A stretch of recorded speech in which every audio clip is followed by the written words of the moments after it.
kemudian mereng kanan, ayo ngomong mereng kiri. Kok di depan jamaah aja tahu sendiri kan? Tahu sendiri kan itu di depan jamaah, apalagi kalau nggak ada jamaah. Wah itu dijongkrok nih. Ya aku tidur itu, tangi. Padahal bojoku dhewe lho gak wani.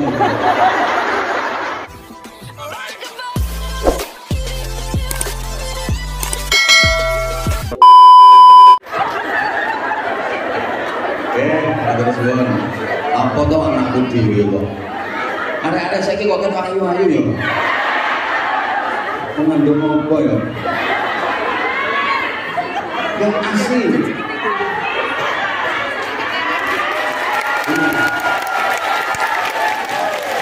Emang sampean itu suka yang berdiri ya?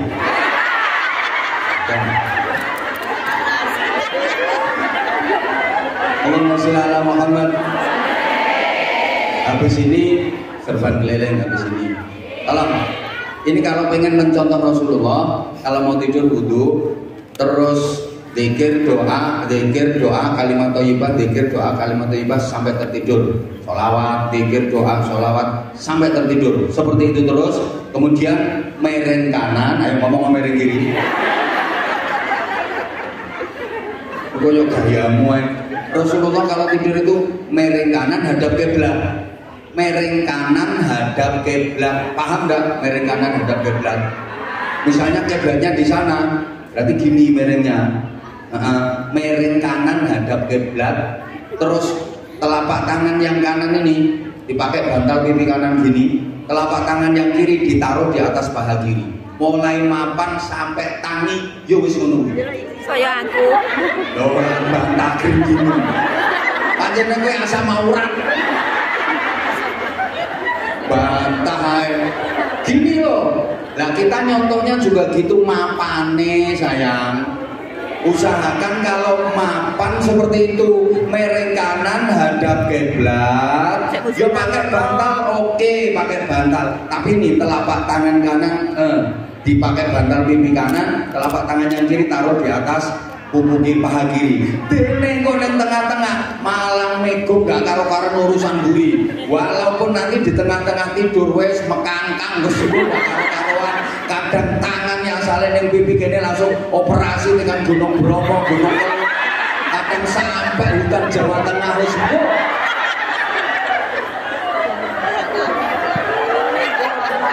Dapat tanah leluhur. Gergeten aku. Manusia, maaf, Rasulullah juga kencing. Kita manusia juga kencing, tapi beda. Rasulullah kalau kencing, begitu keluar sama sekali nggak berbau. Lah nek uyuh.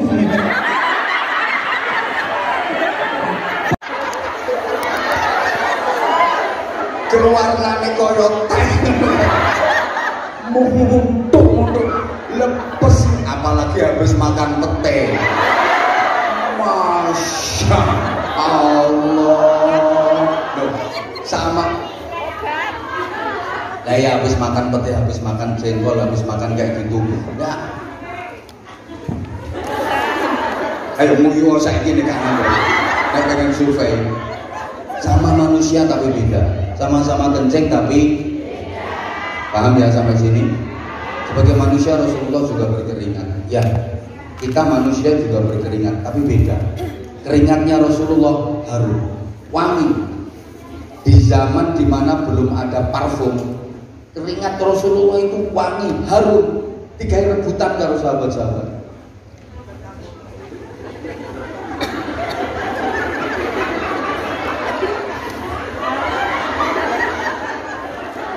Ya Allah, hari ngono kuat Gusti,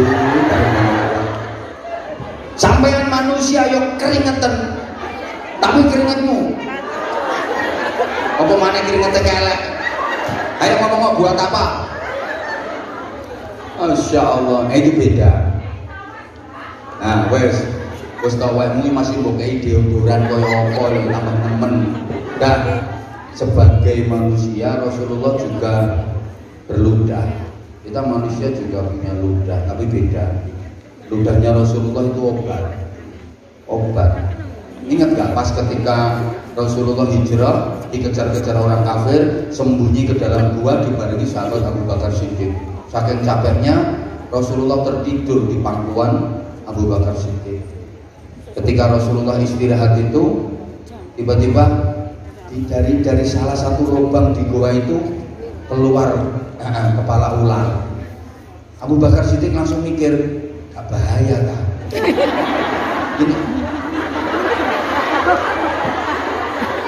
Ini nanti kalau ular ini sampai gigit Rasulullah, gak bahaya kan?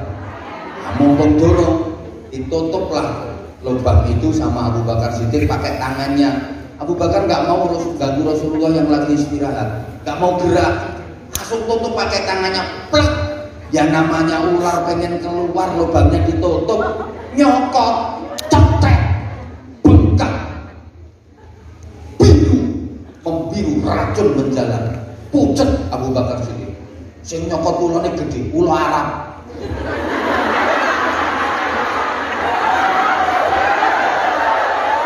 Sing berbunyi nopo? Ya memang ular Arab. Ono sing takon gedene sak pira? Gerayang ono dhewe. Ular Arab. Nek ulo Jawa kan cilik-ungkil-ungkil. Ini yang gigit ini ulo Arab.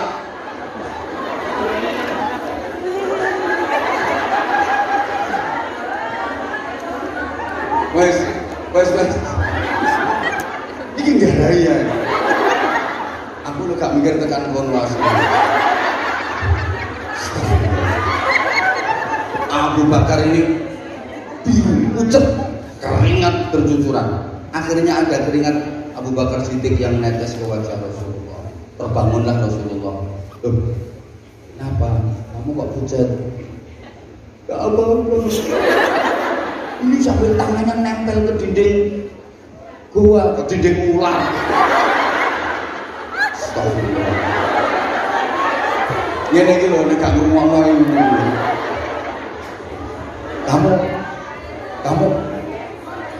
Kamu takut ya? Enggak. Kamu berat ninggalin Mekah? Enggak. Kamu nggak mau dampingi aku pergi ke Medina? Kamu sakit? Enggak. Kok pucet? Baru ngomong ini Joko Tular. Dipegang tangannya Abu Bakar Siddiq, diludahi sama Rasulullah. Ini contohnya nek ludah ini. Ini contohnya nek ludah. Ya Allah. Itu cus langsung sembuh seperti sedia kala, sama sekali nggak ada bekas. Itu ludahnya Rasulullah. Nah, hidungmu, ayo hidungmu. Salah ndekek dawa urusannya. Nggih mboten? Lho sampean lho ndak perlu tepak mlaku, moro-moro sampean ngidu, ate itu gede bisa. Terus pelek nang raine wong. Dawa urusannya. Sama manusianya tapi beda. Rasulullah kalau sholat malam sampai kakinya bengkak-bengkak, itu karena saking lamanya berdiri, saking lamanya rukuk, saking lamanya sujud. Sampean kalau sholat kakinya bengkak kan mergo kolesterol sampai asam urat.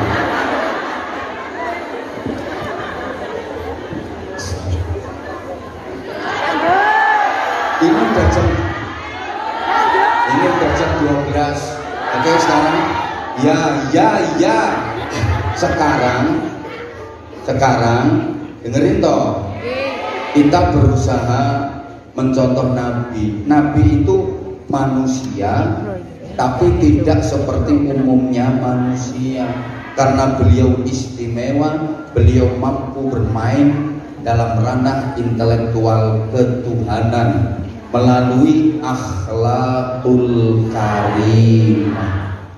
Tuh bedanya di situ. Manusia iya. Kenapa? ya agar bisa dicontoh sama kita. Kita manusia dikasih contoh manusia. Pas iki kok kesenggol golek nek. Kita manusia disuruh mencontoh manusia. Pas. Lah kalau manusia disuruh mencontoh malaikat, nggak bisa. Misalnya kita dikasih uswatun hasanah malaikat, yo nggak bisa no kita. Kayak saya sering bikin contoh kayak rumah nonton. Kucing disuruh nyontoh kucing, yo pas. Lah kalau kucing disuruh nyontoh ayam, nggak pas. Kucing kalau makan contohlah ayam. Lah ayam tak punya cucu. Ayam kalau makan kucing nyontoh, yo jontor kabeh lah gitu. Kita manusia misalnya disuruh nyontoh malaikat, ya ndak pas.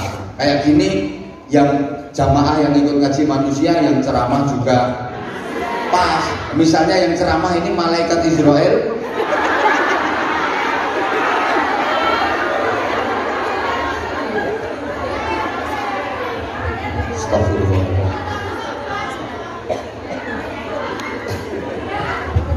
beliau Rasulullah itu bisa dicontoh oleh siapapun, profesi apapun, karena Rasulullah adalah figur yang sempurna, bisa menjadi contoh bagi siapapun. Misalnya ada orang jadi petani, apa bisa mencontoh Rasulullah loh? Rasulullah juga petani, Rasulullah juga bercocok tanam. Maka petani yang baik contohlah Rasulullah. Rasulullah bisa menjadi contoh bagi petani, karena Rasulullah juga bercocok tanam, nanam kurma. Saya pedagang, Rasulullah juga pedagang ulung. Umur 9 tahun aja Rasulullah dagangnya udah lintas negara, udah berdagang sampai ke negara Syam, Syria. Coba, pedagang bisa mencontoh Rasulullah. Saya militer, saya tentara, saya polisi. Rasulullah juga militer, jenderal.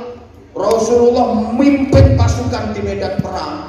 Maka militer yang baik contohlah Rasulullah. Saya pemimpin, lo Rasulullah pemimpin. Saya tungyan, Rasulullah ya buruh angon wedhus, menggembala kambing, buruh melu wong.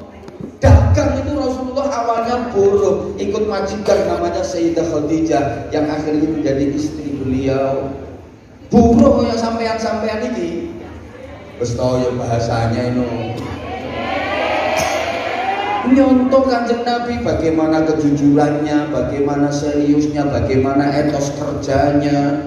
Menurut saya nggak jadi apa-apa, saya hanya ibu rumah tangga, saya hanya kepala rumah tangga. Rasulullah juga berkeluarga.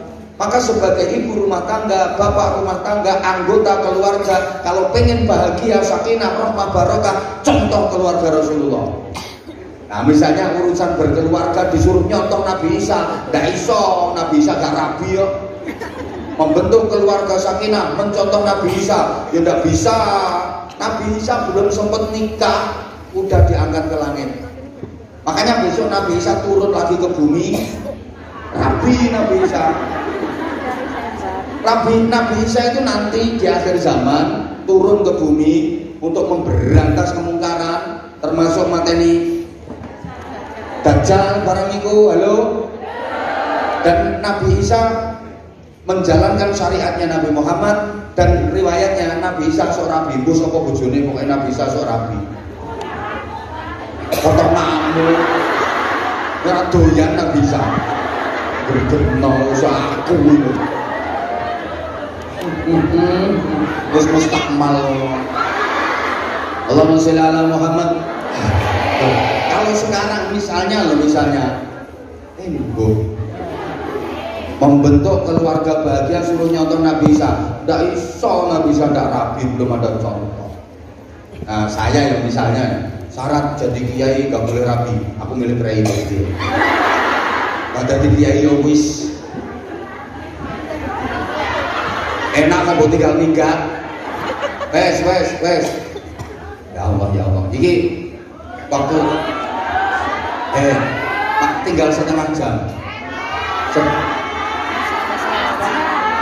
Bagaimana kita beribadahnya? Nyontoh Rasulullah. Lagi terus bawa penunggu ini sampai Isya. Iya, aku sebenarnya sih berat mau ninggalin kamu ya. Jujur, Hongkong spesial buat saya. Kalau nggak gitu nggak mungkin lah 2 bulan sekali. Maka saya kalau ke Hongkong itu rasanya kayak ke rumah sendiri. Mau aku nek pamit arek-arek, aku katanya bagi rumahku sing nang Hongkong. Karena terlalu sering, coba paling sering siapa kalau bukan ini? Sampai bener-bener loh sampean. Enggak ya, enggak bener ya. Saya terima kasih banget subhanallah. Ini tidak ada yang nitip, memang cerita. BMI ngomong luar biasa. Sumbangsihnya untuk pesantren kami luar biasa. Sedekahnya juga luar biasa. Kalian luar biasa, kalian hebat. Saya aja misalnya jadi sampean, kayak ngomong gak mungkin. Biasanya belum tentu saya bisa seperti sampean. Bener.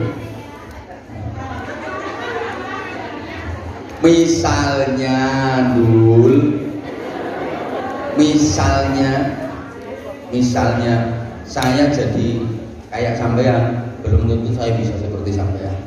Bener. Aku nggak punya cita-cita jadi komian. Saking hebatnya, betul, keren. Subhanallah. Dan ini terus pun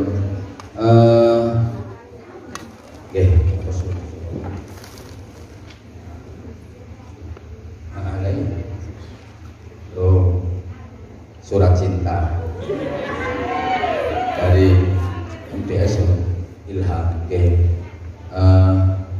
Seperti yang disampaikan Bunda Nuris tadi, kami sekarang anak-anak yang ikut kami udah 2.500 mangan kabeh.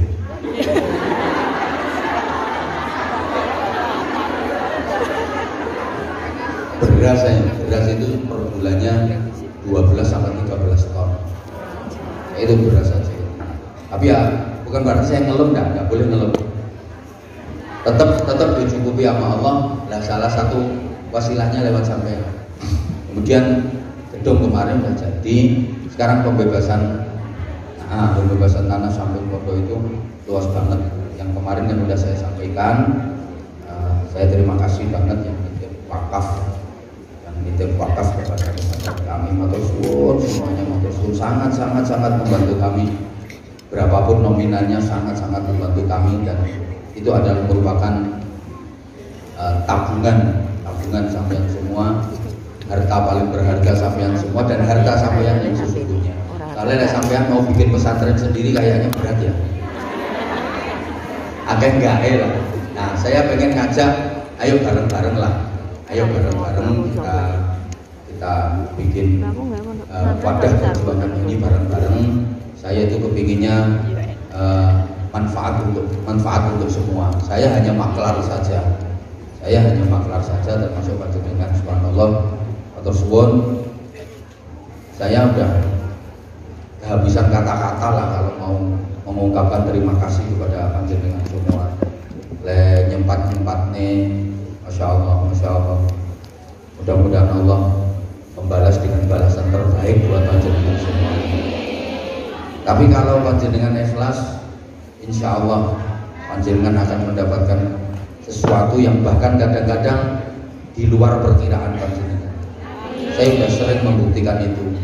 Insya Allah yang penting ikhlas. Yang penting panjenengan niatkan untuk membantu anak-anak yatim, membantu pesantren. Insya Allah nanti urusan jenengan diberkahi sama Allah Subhanahu wa Ta'ala. Ayo teman-teman, ini saatnya wis tak rayu kaya ngono lek koin ya kebanggaan. Mbak-mbak yang cantik-cantik, saya ke Hongkong yang kemarin itu nggak ada koin sama sekali.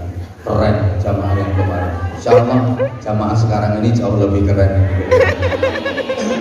Ayo menyambut kelahiran Rasulullah, Kita baca sholawat Jibril saja. Allahumma sholli ala Muhammad. Sallallahu ala Muhammad.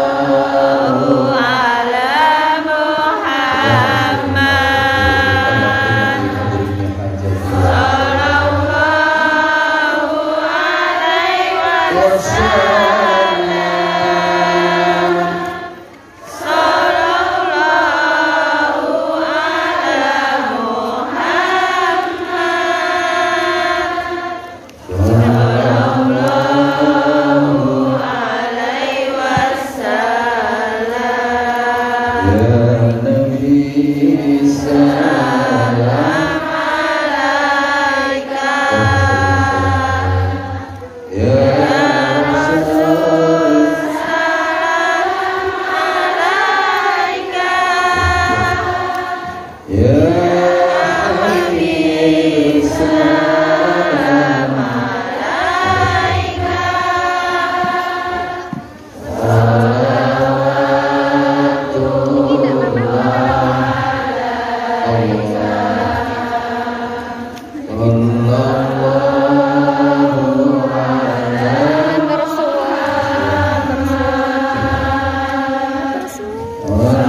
boleh gawe. Duit asli apa duit palsu? Ya, matur suwun semuanya, matur suwun. Mewakili ya love semuanya, I love you. Saya mewakili anak-anak saya, mewakili keluarga besar pesantren. Matur suwun, jazakumullah ahsanal jazaa. Allah pasti akan membalas panjenengan semua dengan balasan yang terbaik. Pasti. Matur suwun, matur suwun. Doakan mudah-mudahan saya amanah. Saya amanah. Mudah-mudahan saya diberikan kekuatan, dohiran kebatinan. Ngomong lari sama ngomong kakai. Oke, matur suwun ya Allah ya Karim. Mencoba lase sampeyan ya Allah. Sing apa dijalukne langsung. Mumpung durung tak bawa mulih. Ya Allah ya Karim, pas barokah bulan Maulid juga. Barokah bulan Maulid muga-muga kabeh disyafaati Kanjeng Nabi. Bulan Maulid niki sing kathah nek maca sholawat. Sholawat nopo? Semua sholawat itu baik. Ya, semua sholawat baik. Dengan maca sholawat nopo mawon intinya mencintai Rasulullah, mengagungkan Rasulullah, mengharap kasih sayang Rasulullah, mengharap syafaat Rasulullah. On sholawat nopo mawon sae diwaca sak kathah-kathahe. Taman lagono ya apik, gak dilagono ya apik, sing penting sholawat, nggih? Oh, maca sholawat sak akeh-akeh, sholawat sak akeh-akeh. Wong donga sedahsyat apapun, doa sehebat apapun, kalau nggak ada sholawatnya nggak diterima sama Allah. Ibadah yang paling pokok itu sholat. Sholat sekhusyuk apapun, kalau nggak ada sholawatnya, sholatnya juga nggak sah. Karena sholawat juga bagian dari rukunnya sholat, betul? Ini aja udah jadi ukuran. Orang doa khudu' khusyuk tadarruh, tapi kalau nggak ada sholawatnya ditolak. Sholat nggak ada sholawatnya nggak sah, nggak diterima. Ini udah jadi ukuran. Kenapa? Saking cintanya Allah sama Nabi Muhammad Sallallahu Alaihi Wasallam. Dan saya lanjut ngajinya dulu. Yang apa tadi kita baru sampai pada dimensi ritual, bahwa suksesnya dakwah dan pengembangan Islam ulama-ulama dulu itu karena uswatun hasanah, karena contoh konkret. Kalau memerintahkan perbanyak sholat sunnah, itu kiai yang memerintahkan perbanyak sholat sunnah itu emang sholat sunnahnya dia banyak. Makanya pantas kalau nasihat-nasihatnya ampuh, mudah masuk ke dalam hati jamaahnya. Walaupun maaf kalau ceramah pidato yang kalah sama yang sekarang. Iya dulu itu nggak begitu ahli ceramah, nggak begitu ahli pidato, tapi ahli memberikan uswah, ahli memberikan contoh. Kalau sekarang kan ahli ceramah tapi nggak bisa jadi uswah, ahli pidato tapi nggak bisa jadi contoh. Ya, kayak saya ngomong ini. Ya Allah. Dan dulu itu nek, Insya Allah, punya ilmu 10, wis tok karo mangan gak apa-apa kudu ngabang iya, rasa mbok pamer-pamerno. Punya ilmu 10, iya kudu ngabang lambene kotak-kotak. Punya ilmu 10. Ya Allah, itu yang dikeluarkan 3, yang 7 nggo simpenan, diamalno sik, lek wis iso ngamalno baru dikeluarkan. Sekarang ndak, punya 1 ae. Wong sing diomongno 17, sing dilakoni mek seprapat. Seprapate gak enek kadang-kadang. Nah, matur suwun.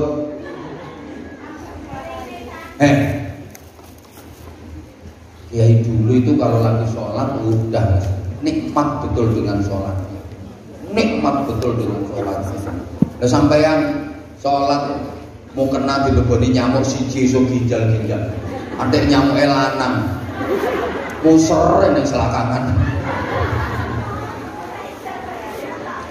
Mbok nyamuk goleki apa iku? Saya sering sampaikan nasihatnya ulama dulu itu sederhana, sebentar tapi mengena. Mandi jamaahnya.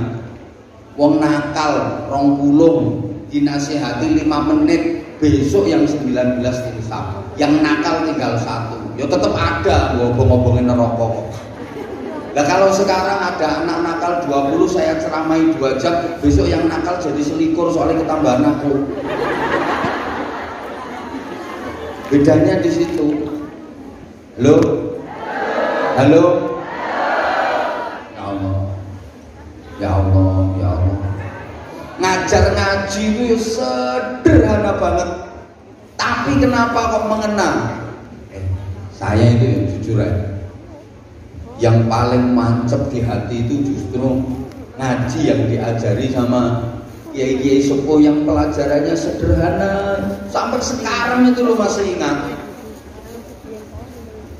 Yang metode-metode anyar nih, pertama sepertinya paham, tapi selanjutnya udah hilang. Bu kok ngono? Mungkin sampeyan juga ngerasa nih. Ya, sama-sama dengerin ceramah. Itu yang dari hati dengan yang nggak dari hati itu beda rasanya, hambar gitu loh, beda rasanya. Walaupun sederhana kalimat-kalimatnya, tapi kalau memang dari hati itu betul-betul mengena, melekat. Contohnya kayak kui, mbok, ya Allah ya Karim. Kiai dulu itu kalau ngajar ngaji itu ya simple, sederhana, bahkan keliru-keliru sedikit, tapi barokai. Ya Allah ya Karim. Algonamu utawi kembang, kambing Mbah Yai, lah iya kambing sing mangan kembang. Wal jamalulan untu, onta Mbah Yai, lah iya onta sing duwe untu. Wal jarodulan lawang, walang Mbah Yai, lah iya walang sing mlebu teko lawang. Wal hayatulan alu, ula Mbah Yai, lah ya ula sing gedene sak alu jejak. Tapi barokah. Dan saiki masuk dan syamsu kilan Nabi ta'ala wasbur kilan Nabi sallallahu alaihi wasallam, tapi gak mlebu blas sampai doa. Orang dulu itu lek doa gak berjanji dongane, gak fasih bacanya, tapi isyadullah, muwasalah, betul-betul nyambung ke Allah. Kenapa? Gak kakean dosa, gak kakean maksiat. Walaupun dongane Jawa nyel gak ono Arabe, tapi mandi. Ndonga kok nek iya masa ora, nek ora masa iya. La ilaha illallah Muhammadur Rasulullah. Ayo bareng, nek iya masa ora, nek ora masa iya. La ilaha illallah Muhammadur Rasulullah. Maneh, nek iya masa ora, nek ora masa iya. La ilaha illallah Muhammadur Rasulullah. Bisa kas, nek iya masa ora, nek ora masa iya. La ilaha illallah Muhammadur Rasulullah. Pengen rezekinya akeh wong gede. Bismillahirrahmanirrahim. Allahumma kitra kitri, sugih sawah sugih pari. Allahumma kitra kitri, sugih bebek sugih meri. Allahumma kitra kitri, sugih meja sugih lemari. Allahumma kitra kitri, sugih kebo sugih sapi. Ngomong Allahumma kitra kitri, tapi mandi. Saiki yo kena dipraktekno Allahumma kitra kitri. juga Alphard juga Mercy. Dungane le Allahumma kitri tapi mandi. Masya Allah. Tambane untuk loro godhong pari godhong waluh ora mari tambah abur. Waras. Ini lho gak zaman biyen saiki yo iso mandi nek iso maca wonge ampuh. Gitu loh. Ini yang pertama. Nah. Sekarang dia maksudnya aja dulu jam wae. Ini sesi 2 wis ngantri. Yang kedua, iya. Mulane sampean ki nek labu ya tuku ora sesi. Ya pagi ya siang, ngono nek labu biar seharian bisa bareng sama aku. Itu saya itu diprotes sama Bunda Nuris. Sampai lagi ngono ngaji. Esok disuwek-suwekno sing awan sampai gak kemana waktu. Taman, kebayang nggak? Kebayang nggak aku dimarahi sama Bunda Nuris? Kebayang nggak? Apanya sih gak wani? Bunda Nuris gak berani sama aku. Masya Allah.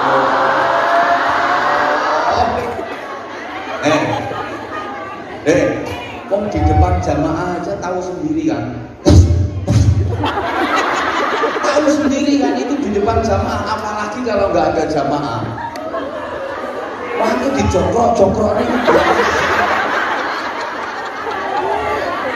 Ya aku tidur itu, tangi.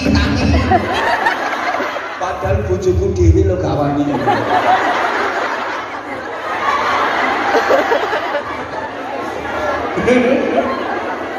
Masya Allah, ya memang saya saking dekatnya. Bukan, tapi hatinya dia baik banget. Saking dekatnya saya sama dia. Dan Bunda Nuris itu pernah jatuh cinta sama saya.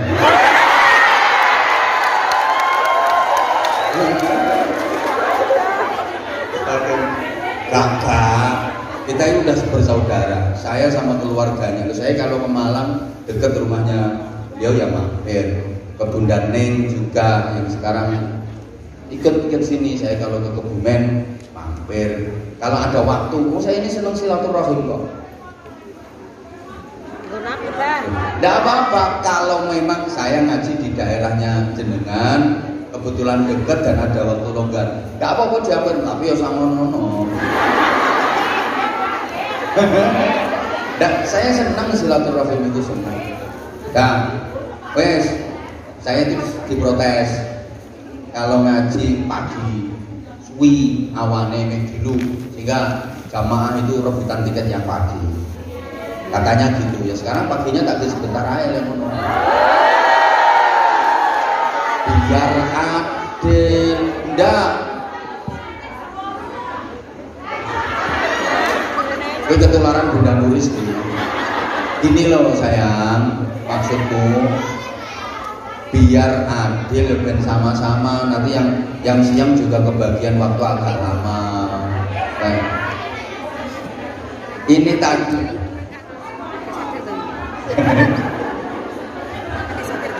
Masya Allah, untungnya aku gak jadi bojo. Cara aku tadi bojomu gak bisa mati tua. Allah, terima kasih ya Allah, aku tidak kau jadikan suaminya dia. Cara aku tadi bojomu rakuat aku. Nah, karena 2 sesi ya kita harus adil, artinya sesi pagi sama sesi siang waktunya harus sama. Terus lagi jamaah itu kan kadang-kadang pamitnya ke majikannya paginya, ada yang ngambil waktunya siangnya. Yang siang saya juga lama loh, biasanya dikasih waktu jam 4 saya sampai jam 5 kok molornya. Sama-sama lama. Yo wis rewelne. Sopo ngarani korupsi? Bunda Nuris bilang gimana? Oh, apa korupsi waktu? Kalau pagi lama, kalau siang sebentar.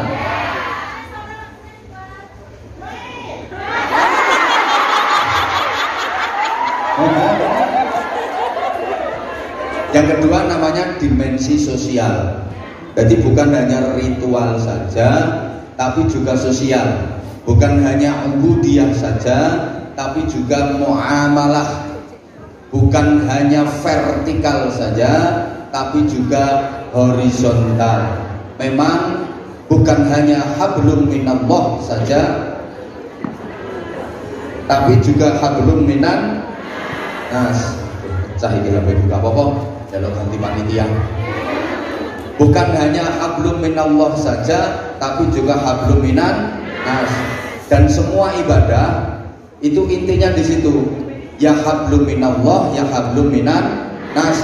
Dua-duanya harus bagus, ya ritual, ya sosial. Sosial bagus, ritual jelek, nggak cukup. Ritual bagus, sosial jelek, nggak cukup. Harus dua-duanya. Baik hubungannya dengan Allah, baik pula hubungan dengan sesama manusia.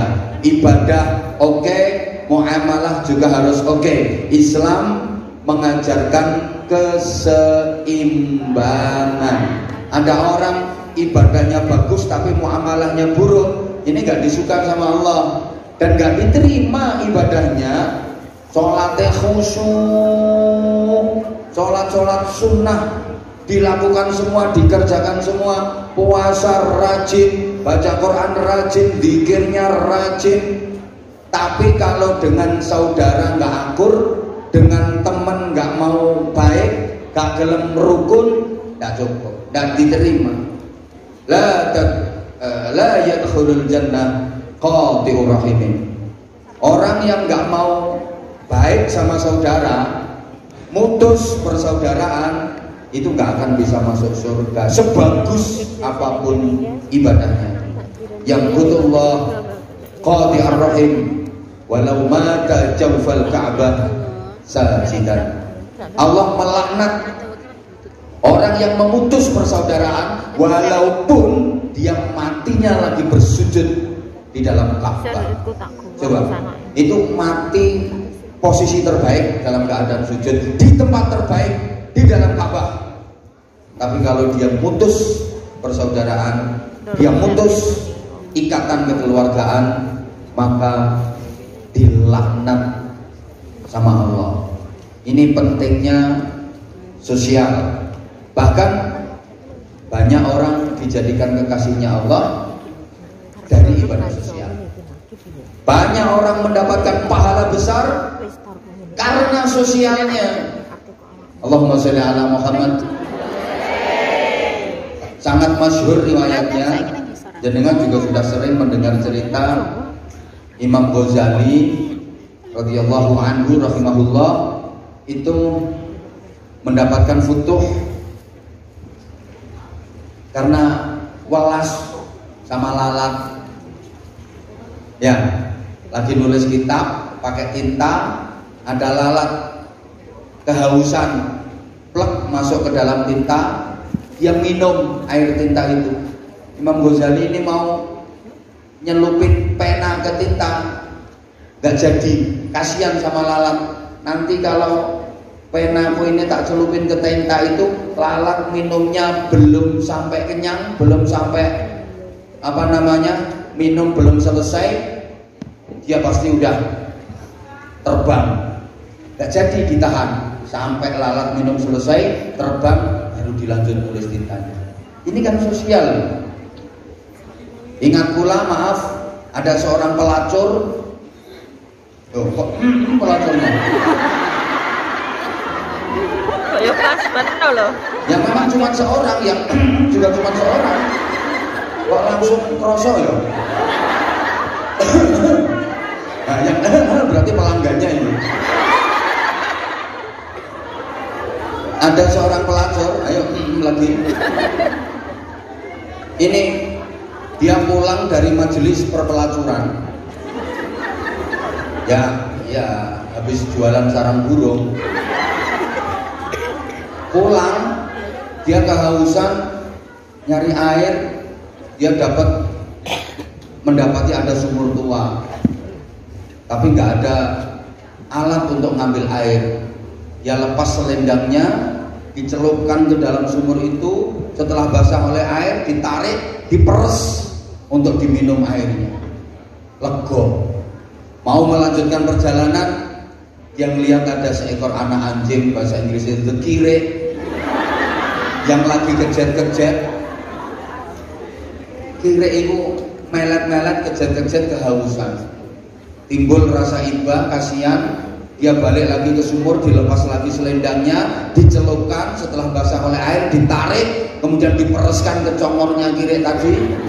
Congor nonai wong kire. Minumlah kire dari peresan selendang itu, dia bangkit, dia bisa berdiri, dia seger, bisa berjalan. Bersamaan dengan itu, ribuan malaikat beristighfar, memohonkan ampunan kepada Allah atas dosa-dosanya si pelacur tadi yang menyayangi makhluk Allah tadi. Ya Allah, mendapatkan futuh, taubat, diterima taubatnya, matinya husnul khotimah, masuk surga gara-gara sayang sama kire. Loh, sampai yang krungu cerita ngene iki terus sesuk ngelumpukno kire rong kandang sampean. Lah kalau ngasih minum kire satu aja udah masuk surga, apalagi kire rong kandang. Masalahnya nggak di situ, gitu loh. Halo, Sayyidina Umar bin Khattab juga begitu, mendapatkan futuh rahmat kasih sayang Allah gara-gara dia waktu jalan. Sayyidina Umar itu melihat ada anak laki-laki dolanan manuk.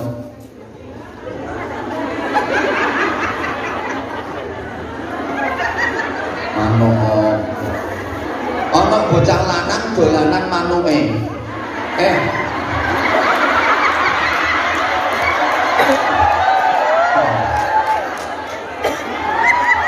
Uskur bahasanya ya, manuk memang. Jadi ono bocah lanang dolanan manuk. Lah manuk digo dolanan kan nglimpruk manuk ini. Nglimpruk lemes. Ngenderet. Sayyidina Umar kasihan, le manukmu tak tukune.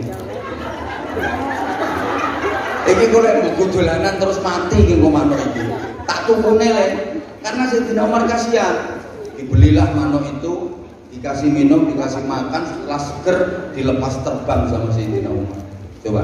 Tapi di sisi lain banyak orang yang mendapatkan siksa, dilaknat sama Allah, gak bisa masuk surga juga gara-gara sosial. Ini ada kiai, ya ahli ibadah, top ibadahnya, dia nggak bisa masuk surga gara-gara selilit. Tahu selilit ya? Apa jenenge ini? Selilitan tusuk gigi, lo tusuk gigi. Ajib. Terus pokoknya tusuk gigi lah. Ini kiai ahli ibadah, top ibadahnya, wes top, wah ibadahnya top. Dan ceritanya gini, ya ini makan. Nah, dia habis makan, ada sela-sela kotoran di giginya.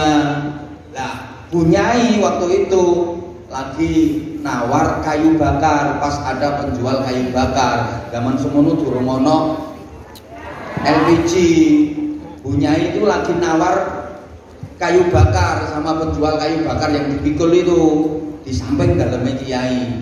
Dan kiainya ngeliat habis makan, karena di giginya ada sela-sela kotoran itu, akhirnya nggak sadar beset kayu itu loh dikit, ya kecil untuk selilitan itu, srit ngene, terus masuk rumah nggak bilang sama yang jual kayu, padahal seberapa sih selilitnya, masa sak linggis, kan yang kecil banget. Nyuwer sik gini nggak bilang. Ini besok di akhirat administrasi alam kubur Pak Kiai tadi beres, administrasi akhirat beres. Begitu mau masuk surga, buka pintu surga itu nggak bisa. Pintu surga nggak bisa dibuka, keganjel selilit. Jadi tusuk gigi yang hanya kesetan kecil itu berubah menjadi kayu besar menghalangi dia, menghalangi pintu surga. Jadi lawangnya swarga keganjelan selilit. Itu padahal kecil selilit. Lah sing tukang blandong nyolong kayu kapiro. Lah saiki yang punya kebijakan iso-iso lawangnya swarga keganjelan setempel. Lah aku ini nakalan yo lawanku swarga keganjelan mik. Ayo coba. Ini pentingnya sosial, pentingnya muamalah. Sampai orang melakukan ibadah umroh, ibadah haji, itu kalau biaya yang digunakan hasil dari muamalah yang gak beres, gak diterima sama Allah. Dia baca talbiyah labbaik Allahumma labbaik, kata Allah la labbaik laka wala sa'daik, gak labbaik-labbaikan, gak doyan labbaikmu. Coba, pentingnya kayak gitu. Sehingga muamalah iya, ubudiyah iya, dua-duanya ya hablum minallah, hablum minan nas. Saya ulang-ulang terus biar sampean ingat. Coba semua ibadah itu intinya pada dua itu. Ya hablum minallah, ya hablum minan nas. Salat diawali niat bareng takbiratul ihram, Allahu akbar, itu mengagungkan Allah. Berarti hablum minallah. Diakhiri dengan salam, assalamualaikum warahmatullahi toleh kanan, assalamualaikum warahmatullahi toleh kiri, mendoakan keselamatan dan keberkahan rahmat Allah bagi yang ada di kanan dan kiri kita, bagi yang ada di sekeliling kita. Itu berarti hablum minan nas. Semuanya begitu. Sampai susunan Al-Quran diawali dengan suratul Fatihah, isinya memuji dan berdoa kepada Allah, simbol hablum minallah. Dan ditutup dengan surah An-Nas, qul a'udzu birabbin nas, itu simbol hablum minan nas. Semuanya seperti itu. Kalau memasuki bulan Ramadan, awal kita buka dengan sholat tarawih hablum minallah, ditutup dengan mengeluarkan zakat fitrah, berbagi, itu berarti hablum minan nas. Semuanya seperti itu. Coba perhatikan. Sampai tekan haji diawali dengan ihram, nawaitul hajja wa ahramtu bihi, itu hablum minallah. Diakhiri dengan tahallul, mencukur rambut kepala, hablum minan das. Itu dasnya nas kan. Semuanya seperti itu. Ini pentingnya sosial, dan Islam mengajarkan keseimbangan. Ya langit, ya bumi, ya doa, ya usaha, ya doa. Mengandalkan usaha tapi nggak mau berdoa itu sombong, melupakan Allah. Ini usahaku, aku kalau nggak mau usaha, aku kalau nggak mau kerja, nggak makan aku, salah. Berarti itu kode karo nenyek Gusti Allah. Gini ya, sampeyan ragu kalau besok nggak bisa makan, itu dosa besar. Sampeyan ragu aku besok makan apa, dosa besar. Sampeyan sama dengan ngece Gusti Allah. Kayak sampeyan ragu kalau sampeyan nggak dapat jodoh, ragu kalau sampeyan nggak dapat jodoh, dosa. Diatur karo Gusti Allah kok. Halo? Ampura tidak ngomong ini. Jadi gini loh, maksudnya Allah ya Karim. Maksudnya gini, hanya mengandalkan usahanya tapi melupakan Allah. Ingat, ada faktor X yang kita nggak tahu, semuanya yang ngatur Allah. Udah sering kok saya sampaikan, kalau saya nggak kerja, saya nggak makan, salah. Sampean itu kerja nggak kerja tetap makan selama masih hidup, gitu loh. Banyak kok contohnya orang yang nggak kerja yang makan. Bahkan kadang-kadang yang kerja dengan yang nggak kerja itu rezekinya lebih banyak yang nggak kerja. Ya toh? Sekarang saya yang kerja ceramah pertentangan, tapi yang makan kudung merah. Gitu loh. Sampeyan yang kerja di sini, yang menikmati hasilnya malah keluarga sampeyan yang di rumah.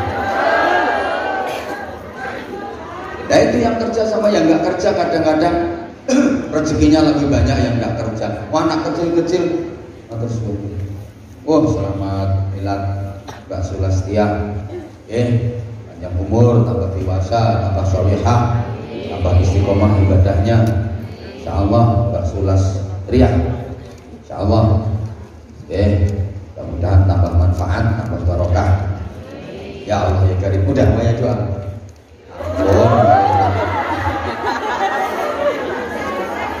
Yang kerja keras dengan yang kerja nyantai aja kadang-kadang rezekinya banyak yang kerja nyantai, betul? Semuanya Allah yang ngatur. Kerja itu ibadah, rezeki itu udah dijatah. Itu kerja dapat pahala, pahala kerja, nggak kerja, nggak apa-apa sebenarnya, tapi nggak dapat pahalanya kerja. Halo, Halo. Cuma ya jangan hanya mengandalkan doa saja tanpa mau ikhtiar. Ya nggak bener. Allahumma duit di langit nggak ada percetakan duit. Itu namanya wajib kita ikhtiar. Barengi doa, hasil akhirnya tawakal, pasrah datang Gusti Allah. Yang ketiga namanya, bayangkan aku ngomong 2 jam lebih gak minum setetes pun. Ayo sapa sing kuat? Ayo coba tak tes tenang. Ngoceh 2 jam tanpa minum. Began opo nih kene ya nanti habis ini. Terakhir namanya dimensi intelektual. Ini melalui ilmu. Ilmu itu penting apa mboten? Ya penting banget. Maka kata kuncinya, gak ada yang sulit dalam hidup ini. Yang ada hanyalah ketiadaan ilmu. Kenapa hidupmu sulit? Karena kamu gak punya ilmunya. Kenapa hidupmu susah? Karena kamu gak punya ilmunya. Dengan ilmu yang sulit jadi mudah. Halo? Kalau burung bisa terbang pakai sayap, manusia juga bisa terbang, bahkan lebih cepat, melebihi kecepatan terbangnya burung. Pakai apa manusia bisa terbang? Pakai ilmu. Caranya bikin pesawat. Loh, mana? Allahumma sholli ala Muhammad. Jadi dengan ilmu yang susah jadi mudah. Burung bisa terbang pakai sayap, manusia juga bisa terbang pakai ilmu. Caranya bikin pesawat. Ora direken no. Lah bisa bikin pesawat itu pakai ilmu. Makanya kalau soal ilmu, kiai-kiai dulu, ulama-ulama dulu yang dibaca Al-Qur'an tapi punya lompatan pemikiran yang jauh ke depan dibanding dengan yang sekarang yang dibaca macam-macam. Loh, kiai dulu nggak ketinggalan. Jangan dianggap kuno, ketinggalan, nggak modern. Ya Allah, ada seorang kiai namanya Abu Bakar Al-Ghaniyah, itu nulis kitab Kaifiyatus Shalah fil Jawi, cara sholat di udara. Coba bayangkan, cara sholat di udara. Sampai waktu itu mereka orang-orang yang nggak suka itu komentarnya, ini orang gila ini, masa ada sholat kok di udara. Ternyata 750 tahun setelah Kiai Abu Bakar Al-Ghaniyah ini nulis cara sholat di udara, 750 tahun kemudian baru ditemukan pesawat terbang. Dan ternyata ada sholat di udara, sholat di pesawat. Orang yang pergi haji, pergi umroh itu sholat di pesawat. Kok pas gak sholat?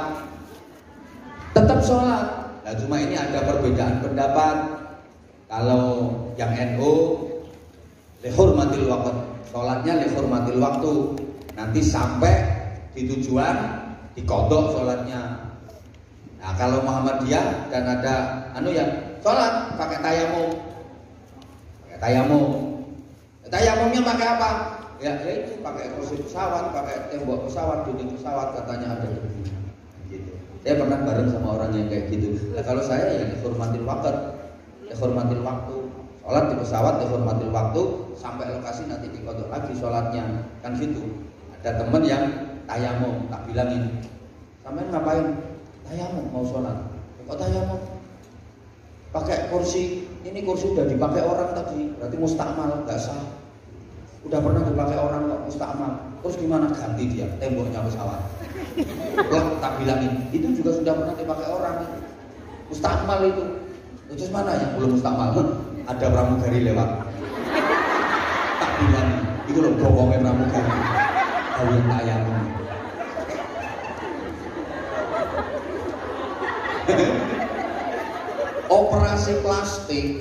Operasi plastik itu baru ditemukan sekitar tahun 90-an di Malaysia. Loh, tapi Imam Romli ratusan tahun yang lalu sudah bahas di kitabnya Misalnya gini, ada orang hidungnya pesek kayak saya, tapi kan manis gue. Ya aku ngaku lah pesek, yang ngaku pesek. Tapi nyatanya kamu ya tetap kangen kok. Pengen mancung, akhirnya ditempel kan, tempel. Nah, yang dipakai nempel daging, diambilkan dagingnya sendiri. Yang paling empuk kan dijukukno dagingin bokong, diirisno dagingin bokong, kemun atau kuku sakarep ditempelkan ke hidung. Nah kalau sudah nempel ke hidung ini statusnya daging hidung apa daging bokong? Nah kalau daging bokong berarti termasuk aurat. Kemana-mana harus ditutup. Itu udah dibahas kok mulai dulu. Jangan dianggap kuno loh kiai-kiai itu. Halo? Halo? Makanya tadi Bunda Nuris kasih saran kepada sampean, kalau di medsos seliweran rame soal nasab, rame soal perdebatan ulama gini, udah nggak usah ikut-ikut sampean, sekut aja, diem aja. Pokoknya yang dawuhnya baik, perilakunya baik, kita ikuti, oke?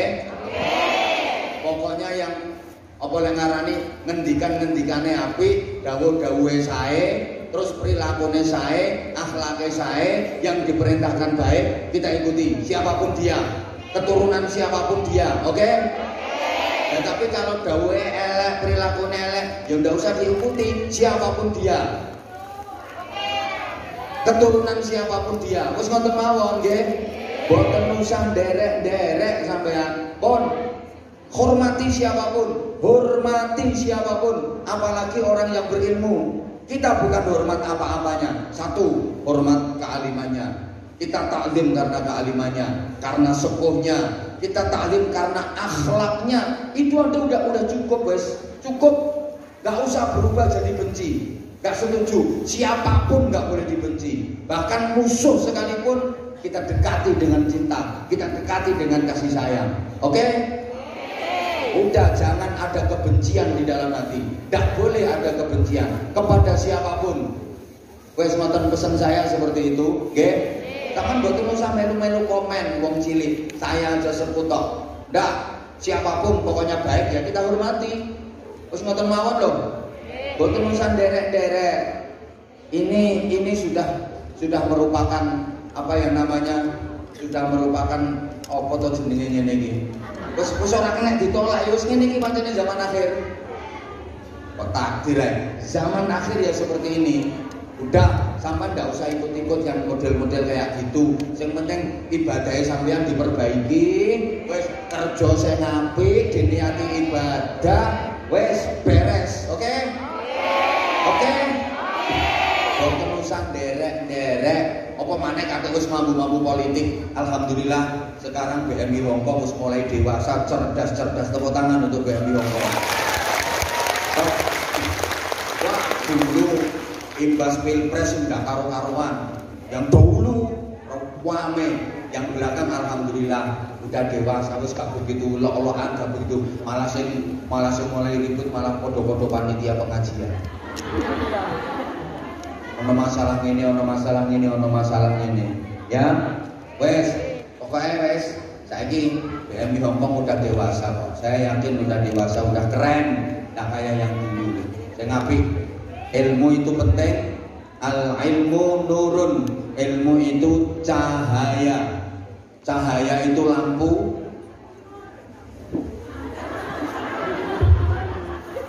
Malam apa Blitar? Blitar. Ya, lampu itu bisa dipakai pengajian, bisa dipakai sholawatan, bisa dipakai zikir, tapi juga bisa dipakai maksiat. Betul? Makanya al ilmu hujjatun laka wa hujjatun alaika. Ilmu itu bisa manfaat buat kamu, tapi ilmu juga bisa madarat buat kamu. Ilmu bisa menjadikan kamu bermartabat, tapi ilmu juga bisa menjadikan kamu semakin bejat. Mudah-mudahan ilmu kita dikasih manfaat sama Allah Subhanahu wa taala. Ini udah jam 1 ya para jamaah. Saya juga butuh istirahat. Rumono gobokmu. Aku mau cek wis 2,5 jam sayang. 2,5 jam. Coba kalau yang lain penceramah itu murni ceramahnya 1 jam. 1,5 jam itu wis suwe. Aku le 2,5 jam iki ngoceh. Terus tak kayak nyanyi, gak sholawatan misalnya tidak mau. Makasih. Pokoknya intinya I love you semuanya. Seluruh jamaah yang ikut ngaji saya seluruh jamaah yang ikut ngaji bareng saya, insya Allah saya anggap bagian dari keluarga besar saya, bagian dari keluarga besar pesantren saya. Gue main $5 aja bener langsung. Gandul tapi ceblok. Sehingga untuk urusan-urusan yang menimbulkan percekcokan, perdebatan, ribut macam-macam, tolong sampean tidak usah ikut-ikut. Pokoknya perbaiki ibadahnya, ayo kita perbaiki diri kita, tidak usah menilai-nilai orang lain, itu bukan wilayah kita. Ngoten mawon nggih? Ngono wae lho. Aman tidak usah terprovokasi oleh hal-hal yang menurut saya nggak penting. Menurut saya nggak penting, ngapain? Terus ayo ngapii awake dhewe-dhewe. Urusan apapun seperti itu, setiap manusia pasti ada kekurangannya, ada kelemahannya. Kalau kata kunci yang sering saya sampaikan, setiap orang baik pasti ada buruknya, dan setiap orang buruk pasti ada baiknya. Setiap orang baik pasti punya masa lalu yang ada buruknya, dan setiap orang buruk ada harapan untuk memiliki masa depan yang baik. Ketika ada orang baik yang kelihatan buruknya, jangan kita benci, jangan kita cemooh. Halo? Karena namanya manusia nggak ada yang sempurna. Misalnya ya, Bunda Nuris ini saya nopo saya? Bunda Nuris sedikit yang saya nopo saya? Awon nopo saya? Saya nopo awon? Saya nopo saya? Matur suwun persaksiannya. Selanjutnya jenazah akan diberangkatkan ke mana? Misalnya, loh, sekali waktu kok kayak model tak ngono. Sekali waktu kok ada jeleknya. Kira-kira ada jeleknya enggak? Ada. Ya sampai Anda harus menyadari, sebaik-baiknya Bunda Nuris juga manusia.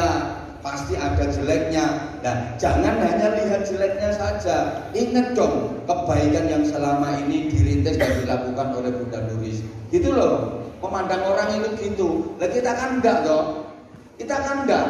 Kecewa Bunda Nuris. Kecewa.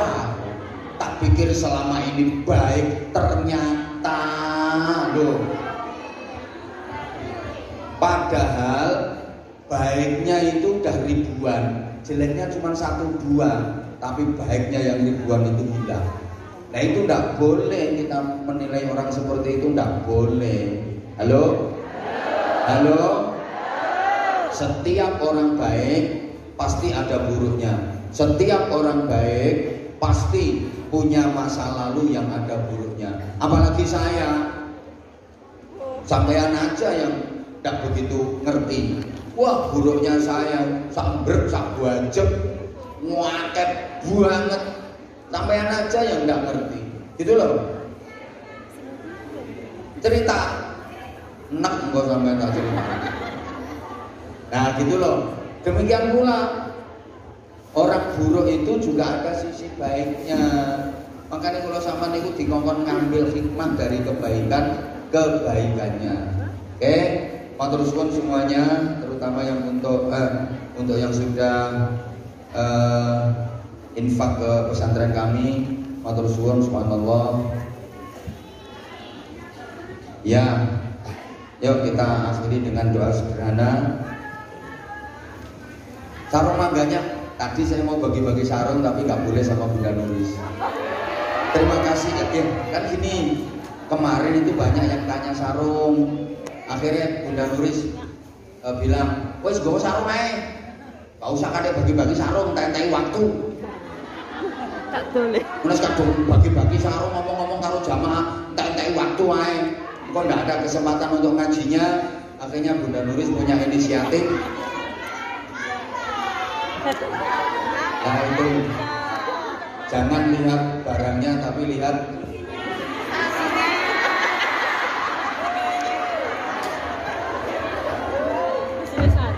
ya, itu saya bawanya dari Indonesia dan itu kalau sampean kasihkan sebagai hadiah untuk orang-orang tercinta, insya Allah akan berkesan karena belinya bukan dari sembarang orang, itu belinya dari Abah Anza, bukan dari sembarang orang, insya Allah mudah-mudahan berkah. Amin. Dan itu juga untuk tambahan pendapatan. Matur suwun, aku lo bro sampai tae wani dadi sponsor barang ngono iku. Ingat Abang Hamzah, ingat sarung mangga. Kamu ndak karu-karuan sarung mangga, sarungnya dipakai, mangganya dimata. Sarung mangga anti suwe, anti jebol, anti bedah. Sarung mangga adem di bulu.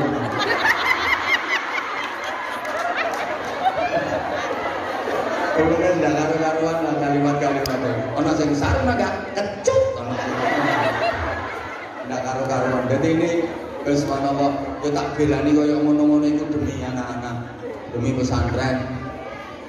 Mudah-mudahan ke depan di bulan Oktober, akhir Oktober Bunda Nuris dapat tempat ngaji buat saya. Karena sedianya saya bareng sama Az-Zahir di 24 November itu, tapi pas rutinan saya tidak bisa. Kemudian saya kasih waktu Bunda Nuris tanggal 17 November, malah dia jalan-jalan. Akhirnya saya mau dikasih waktu akhir Januari. Berarti Oktober, September, Oktober, November, Desember, Januari. 5 bulan saya baru ke sini. Lama enggak? Lama. Hah? Gimana?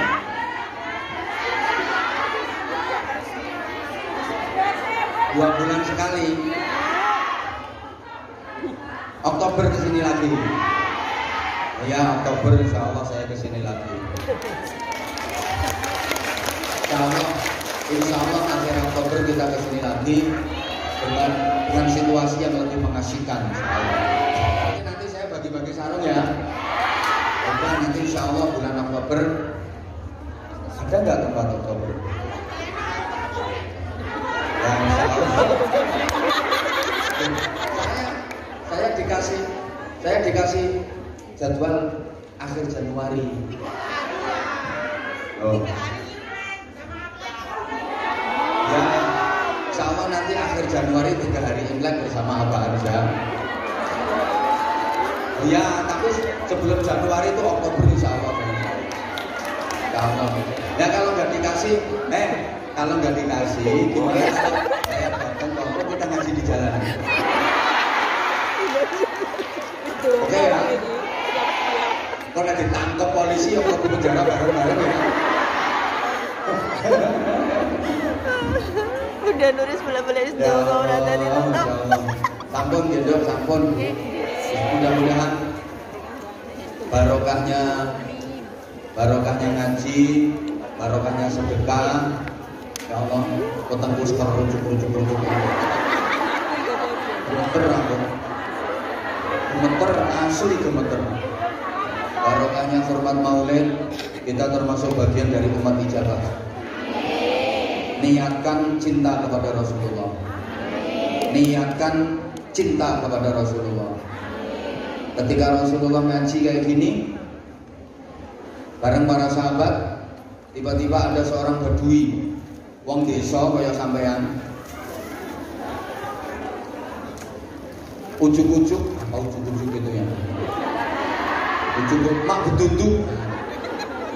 Dia datang dan dia langsung ngomong, ya Muhammad, mata sa'ah. Wahai Nabi Muhammad, kapan hari kiamat? Loh kiamat ditakokno, ki Kanjeng Nabi lagi serius ngaji. Ini orang tidak dijawab sama Nabi Muhammad. Nabi melanjutkan ngajinya, Nabi melanjutkan khutbahnya. Tanya lagi, ya Muhammad, mata sah. Hei Muhammad, kapan kiamat? Gak direken karo Kanjeng Nabi. Nabi melanjutkan ceramahnya, ngajinya.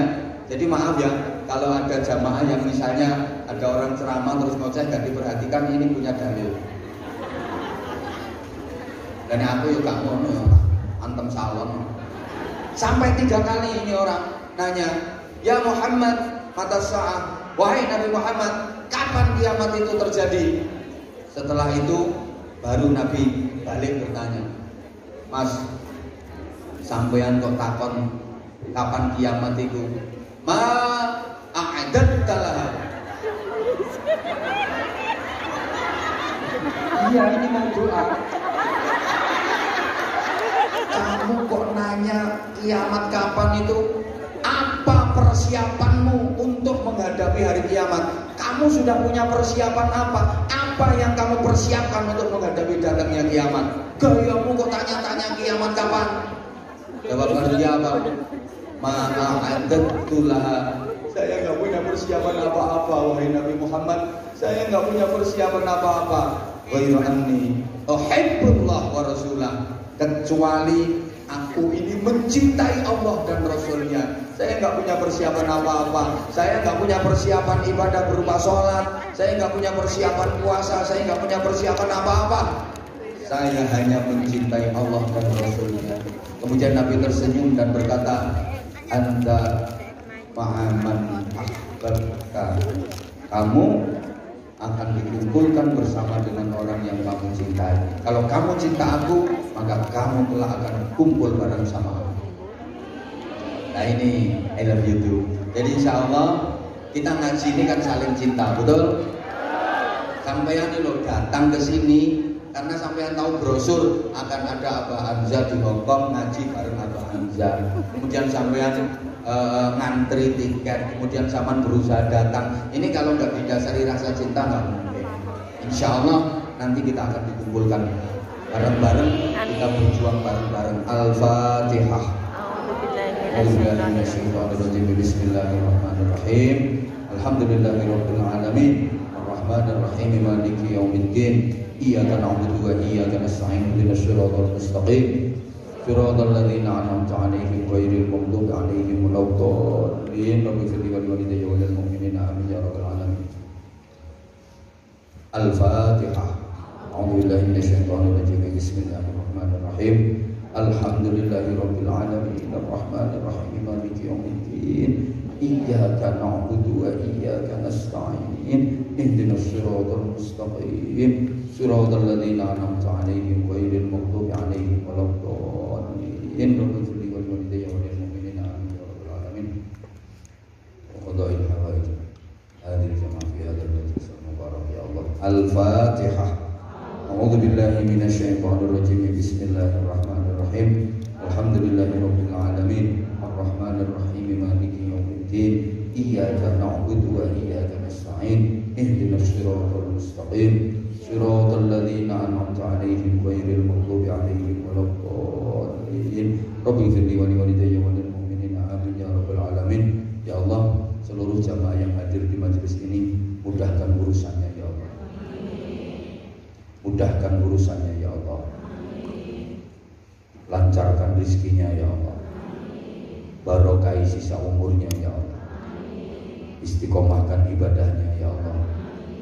Mantapkan Islamnya, kuatkan imannya, muliakan akhlaknya, sakinahkan keluarganya, matikan dalam keadaan husnul khotimah, bebaskan dari siksa kubur ya Allah, merdekakan dari azab neraka ya Allah, golongkan termasuk orang-orang yang dicintai Nabi-Mu ya Allah, golongkan mereka termasuk orang-orang yang layak mendapatkan syafaat Rasulullah. Golongkan mereka semua yang hadir di majelis ini termasuk orang-orang yang menjadi ahli surga ya Allah, bersama keluarganya ya Allah. Selamat bahagia mulia dunia akhiratnya.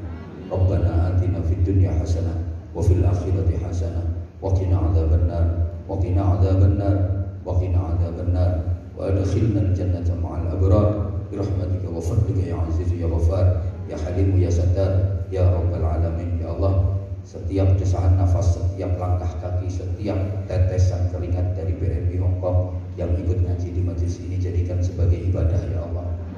Berikan balasan yang terbaik kepada mereka ya Allah. Jadikan sebagai penghapus dosa-dosanya ya Allah. Jadikan sebagai taubat yang menghapus seluruh kesalahan dan dosa-dosanya ya Allah.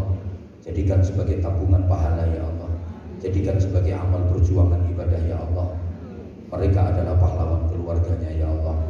Mereka berjuang untuk memperbaiki ekonomi keluarga, untuk pendidikan putra-putrinya.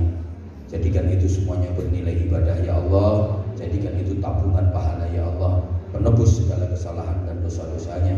Jazallahu anna sayyidina Muhammadan sallallahu alaihi wasallam ma huwa ahluh. Subhana rabbika rabbil izzati amma yasifun. Wassalamun alal mursalin. Alhamdulillahi rabbil alamin. Mudah-mudahan diberikan keselamatan dalam bekerja, diberikan keberkahan dalam rezeki, mudah-mudahan diberikan panjang umur, sehat walafiat. Insyaallah di event berikutnya kita diperjumpakan kembali. Matur suwun, sekali lagi matur suwun semuanya. Assalamualaikum warahmatullahi wabarakatuh.